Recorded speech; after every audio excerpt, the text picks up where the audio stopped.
నమస్తే, నేను మీ Gopi. Welcome back to our channel. ఈరోజు మన వచ్చరికి సీనియర్ జర్నలిస్ట్ జగదేవ్ గారు ఉన్నారు. సార్ నమస్తే. సార్ నమస్తే గోపి. సార్, ఎన్నికలు అయితే సజావుగా ముగిసిపోయాయి. జగన్ గారు కూడా లండన్ వెళ్ళిపోయారు. ఈ లండన్ వెళ్ళిన తర్వాత కూడా చివరిసారిగా మళ్ళీ జనం మీద ఆ బాదుడే కార్యక్రమం అయితే మొదలుపెట్టారు.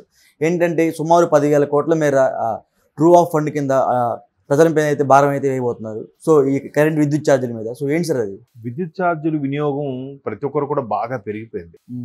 పెరిగిపోయినప్పుడు విద్యుత్ కొనుగోలు అంశం కానీ అంటే డిస్కమ్లు ఇవన్నీ కూడా అదొక పెద్ద సబ్జెక్టు. అంటే నాకు కూడా పూర్తిగా అవగాహన లేదు, నాకు ఐడియా ఉన్నంత వరకు చెప్పు. సో ఈ ఏదైతే వినియోగం సంబంధించిందో అది ఫస్ట్ నాకు తెలిసి స్లాబ్ సిస్టమ్ పెట్టారు. ఇప్పుడు మన ఆల్మోస్ట్ చంద్రబాబు గారి హయాంలో అనుకుంటా స్లాబ్ సిస్టమ్ పెట్టారు. తర్వాత దాన్ని డిస్కమ్లుగా డివైడ్ చేసి మళ్ళీ దాంట్లో మళ్ళీ సదర్న్ పవర్ అని ఈస్టర్న్ పవర్ అని అట్లా మళ్ళీ దాన్ని ఏమంటారు సంస్థలుగా అందులోనే కార్పొరేషన్లుగా డివైడ్లా చేసి ఏదో దాని మొత్తం చేశారు. ఒక ప్రజలకు అందుబాటులోకి వచ్చేలాగా వినియోగం పెరిగి రోజు రోజుకు పెరిగే అవకాశం ఉంది కాబట్టి దాని పరంగా. అలా కాకుండా ఎవరైనా ఒక పవర్ ప్లాంట్ వాళ్ళు కానీ లేదంటే రాష్ట్రంలో ఉండే పెద్ద పరిశ్రమలు ఏవైనా వాళ్ళ పరిశ్రమను నడుపుకునేందుకు అవసరమైన పవర్ని జనరేట్ చేస్తూ ఇంకా ఎక్స్ట్రా పవర్ ఉంటే దాని నుంచి కూడా కొనుక్కునేలాగా బయట నుంచి తెప్పించుకుంటే ఇంకెక్కువ ఉంటుంది కాబట్టి అట్లా జనరేట్ చేసే వాళ్ళ దగ్గర నుంచి వాటర్ స్కేర్ నుంచి కానీ బొగ్గు నుంచి కానీ అట్లా లేదా సోలార్ నుంచి కానీ తీసుకునే దాని నుంచి మళ్ళీ కొనుక్కునేలాగా ప్రభుత్వం ఒక రకమైన కొన్ని రకాల నియమ నిబంధనలతో పాటు నడుస్తూ ఉండేది. అయితే గత ప్రభుత్వంలో చంద్రబాబు గారు బాగా పెంచేశారు, ప్రజల మీద భారం పడిపోతుంది అని నెత్తినోరు బాదుకొని మాట్లాడిన వైసీపీ వాళ్ళు పేదలకి పెత్తందారులకు మధ్య పోటీ సిద్ధమా అని అంటున్నారు. పేదలు పెత్తందారులు అంటే ఏంటి? ఇప్పుడు ఒక ఆటో డ్రైవర్ ఏమంటే నాకు ఆటో డ్రైవర్గా ఇస్తున్నారు, బాగుంది.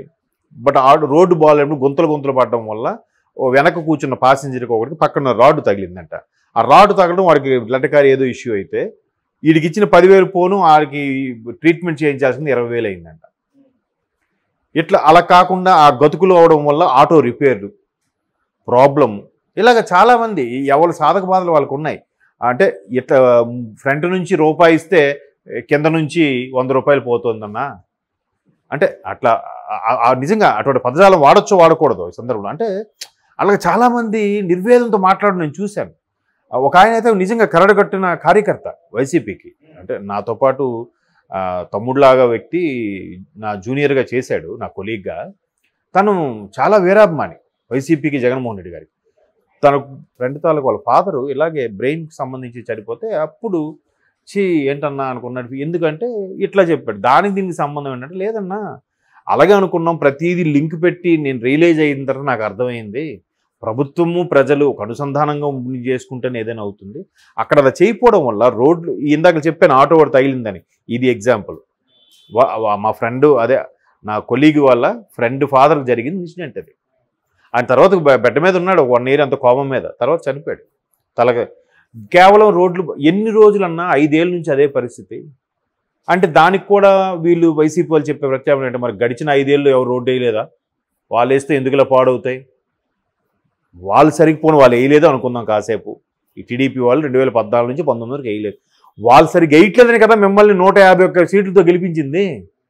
వాళ్ళు సరిగ్గా వేస్తే మాకు ఎందుకు పరిస్థితి వస్తుందని అంటున్నారు. అంటే ఇంకా కవర్ చేసి మేము నచ్చినట్టు మాట్లాడతాం. ఇది చూసారా, ఈవీఎంలో పాము దూరిపోయింది, కాపాడడానికే బదులు కొట్టాం, అట్లా నచ్చినట్టుగా చేస్తాం మాట్లాడతాం అన్నట్టుగా అయిపోయింది అది. అంటే అది వేరే విషయం. సో అలాగా డిస్కమ్లు కానీ ఇవన్నిటి కానీ వాటి మెయింటెనెన్స్, వాటి ఛార్జీలు పెరిగిపోతున్నాయని చెప్పి ఒక్కొక్కటిగా రుద్దుడు బాదుడు స్టార్ట్ చేశారు. అది మరి అదే పేదలకి పెత్తందారులు అంటే ముందు 10 రూపాయలు ముందు నుంచి ఇవ్వడం, వెనక నుంచి 1000 రూపాయలు తీసుకోవడం. అది ఎవరికి అర్థం కావట్లేదు. మాకు ఇచ్చాడు కదా, మాకు ఇంటికి వచ్చి ఇచ్చారు కదా, మాకు బాగైంది కదా. ఏంటి బాగైంది? డీప్గా అనలైజ్ చేస్తే ఏంటి పరిస్థితి? మీకు ఈ పథకాల వల్ల మీరు సోమరిపోతులు అయిపోతున్నారు కదా, అంతేనా? మీరు నిరుద్యోగ భృతి అంటే మీరు పని చేయకండి రా, మీరు ఊర్లో అలా గాలి తిరగండి, మీరు డబ్బులు ఇస్తాము అన్నట్టుగానే ఉంది. అంటే అది ఏ ప్రభుత్వం అయినా కానీ, ఏ ప్రభుత్వం అయినా కొన్ని పథకాలు మంచిది కాదు, పెట్టద్దు. కొంత ఎవరు అంగవైకల్యం ఉన్న వారికి, వయోవృద్ధులకి, లేదా ఏ ఆధారం లేని మహిళలకి ఓకే, ఊరికే కూర్చొని తినండి రా అన్నట్టు ఇచ్చే పథకాలు ఎంతవరకు కరెక్ట్? సో ఆ పథకాల కోసం ఈ రుద్దుడు కార్యక్రమం, ఈ బాధుడు కార్యక్రమం. ఇప్పుడు పెట్రోల్ మనకి ఎంతకు వస్తుందండి వాస్తవానికి? 65 రూపాయలు 70 రూపాయలకి వస్తుంది, అంతేనా? మరి రిమైనింగ్ 35 రూపాయలు. 35 రూపాయలే ఎక్కువ అనుకుంటున్నాను. అంటే కేంద్రం 16 రూపాయలు అంత వేస్తుంది, ఇది ఒక 35. ఇదే ఎక్కువ అనుకుంటే మళ్ళీ తెలంగాణతో పోలిస్తే ఆంధ్ర ఇంకా 4 రూపాయలు ఎక్కువ. మీకు ఐడియా ఉందా? ఇక్కడ 107 ఎంత ఉంది, ఇక్కడ 108 రూపాయలు, ఇక్కడ అక్కడ ఎంత 112.3 రూపాయలు ఎట్లా ఉంది అంటే 4 రూపాయలు ఎక్కువేగా. లీటర్ మీద నేను చెప్పేది, రోజుకి ఎన్ని లక్షల లీటర్లు కొట్టిస్తారు సగటు వినియోగదారుడు కదా.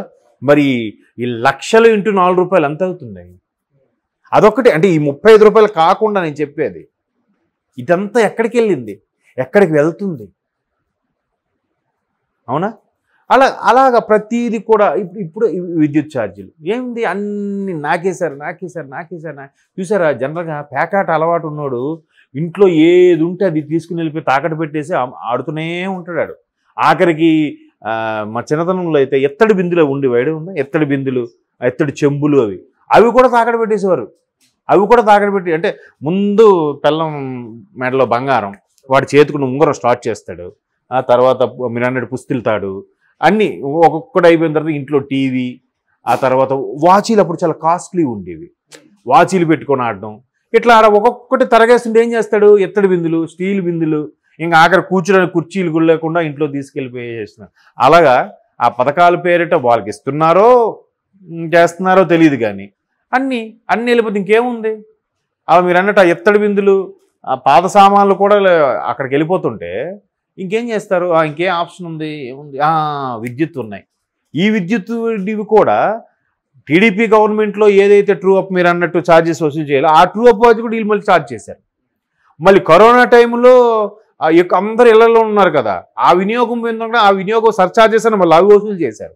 ఆ తర్వాత 500 యూనిట్కి దాటిన వాళ్ళకి మళ్ళీ యూనిట్కి 90 పైసలు అంత పెంచి. 90 పైసలు అంటే ఎంతమ్మా? ఆల్మోస్ట్ రూపాయే. 0.9 అంటే 1 అని వేసుకోవచ్చు కదా. మరి అట్లా తెలివితే ఎట్లా బాటా రేట్లు అంటారు చూసారా, 99 అంటే ఏముందిరా 99, కానీ 100 రూపాయలు అది. అలాగే పెంచడం ప్రతిదీ అవుతుంది. సో ఇక రూపాయి మీద యూనిట్ 500 దాటితే ఒకలాగా, టీడీపీ గతంలో ఛార్జ్ చేయలేనివి, కరోనా టైంలో అందరూ ఇళ్లలో ఉన్నారు, ఎక్కువ ఛార్జ్ వాడేస్తున్నారు. ఇప్పుడు సమ్మర్ ఉంది, సమ్మర్ అనేసరికి ఇంకా ఏసీలు, ప్రతి ఒక్కరు ఏసీలు ఆన్ చేస్తారు. ప్రతి ఒక్కడికి ఈ 2 నెలలు ఎలా ఉంటుందంటే 400-500 వచ్చింది బిల్లు, ఒకేసారి 1500 వస్తుంది కదా మామూలుగా. అయితే ఇప్పుడు ఈ పెంచిన రేట్ల ప్రకారం అయితే ఒక్కొక్కడికి 3000 వస్తుంది. ఇంకా కళ్ళు మూసుకొని కట్టేయాల్సిందే. బాబు నాకు ఎందుకు ఎంత వచ్చింది అనడానికి లేదు. ఇంకా ఇందులో చాలా మతలబులు ఉన్నాయి. మనకాడు డిపార్ట్మెంట్ వాళ్ళు ఈ 2వ తేదీన 3వ తేదీన బిల్లు జనరేట్ ఇస్తారు. మ్యాక్సిమం 17వ తేదీ లోపు ఎప్పుడో కట్టాలి. 17కి ఒక్కరోజు దాటినా మళ్ళీ బిల్లు మీద 70 రూపాయలు ఎక్స్ట్రా. మీకు అర్థమవుతుందా? అంటే అది 100 రేటు బట్టి, అది కూడా అది మినిమం 25 రూపాయల నుంచి అంత నుంచి ఉందా ఛార్జ్. మీరు అన్నట్టు 70 ఎంత బిల్లు అయితే దాని ప్రకారం పెరగడం. మరి ఇవి ఒక్కటే కాదండి, గుడిలో లింగం అని అంటారు కదా, అట్లా ఇప్పుడు గుడి అంతా అయిపోయింది, గుడిలో లింగం ఒక్కటి మిగిలింది. ఆ లింగం కూడా ఎందుకు ఇంక 4 రోజులు ఉంది కదా ఆపద్ధర్మం, ఈ 4 రోజులు ఆగేద్దాం ప్లాన్ చేస్తున్నారు.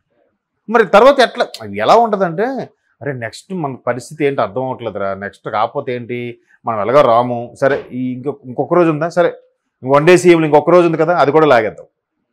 ఇంకొక 12 అవర్స్ ఉందా, ఈ 12 అవర్స్లో ఏదో ఏమున్నాయి చెప్పండి, ఏదో కూడా లాగేద్దాం. అది కాన్సెప్ట్. దాని తగ్గట్టు ఒక టీం కూడా రెడీ అయిపోయింది. ఆ టీం అరే ఆయన ఎప్పుడు చెప్తాడో మనం లాగేద్దామా, మనకు జాతర అనేది వేసుకుందామా, ఎలాగో కోర్టుల మీద ఎవరికి వేసినా నడుస్తుంటాయిలే, నీలోకి నేను పోతా, నాకు ఫైనలైజ్ అయ్యే వరకు అంటే ఫీలింగ్లోకి వచ్చేసారు. అలాగని కోర్టులు తప్పుపట్టే ఉద్దేశం కాదు. కోర్టులు కూడా ఎప్పుడు కూడా ఏంటంటే ఒక మంచివాడు ఎప్పుడు శిక్షించబడకూడదనే ఉద్దేశంలోనే ఛాన్సులు ఇస్తుంటుంది, వాయిదాలు ఇస్తుంటుంది, బెయిల్ కూడా ఇస్తుంటుంది. దాన్ని వీళ్ళు ఆసరాగా చేసుకొని మిస్యూజ్ అవుతుంది. Okay sir, thank you sir.